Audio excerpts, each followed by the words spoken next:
भयानक ती भीती किंवा यातना किंवा ते भय अनुभव नसेल.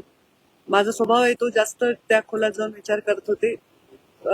फार आमच्या घरात सर्वजण आम्ही खूप व्यथित आहोत लहानापासून मोठ्यापर्यंत. आणि मला वाटतं महाराष्ट्रात बऱ्याच लोकांच्या घरी हेच चित्र असेल.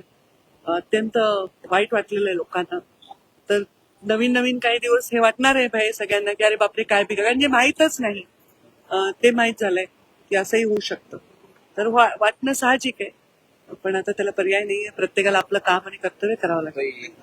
लाडक्या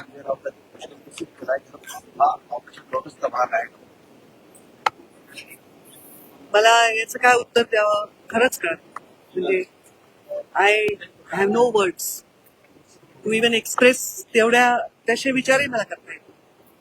लाडक्या बहिणीच्या योजनेला अजित पवारांचं नाव द्यावं असं त्यांचेच आमदार डिमांड मागणी करतात.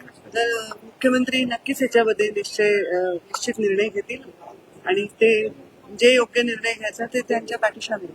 संजय राऊतांनी असं पण म्हटलंय की अजितदादांचा मृत्यू हा रहस्यमय मृत्यू आहे आणि त्याची माहिती लोकांना मिळाली पाहिजे. आता समजा त्यांनी असं म्हणले तर याच्यात मी काय म्हणायचं, माझं काय याच्यात औचित्य आहे बोलायचं.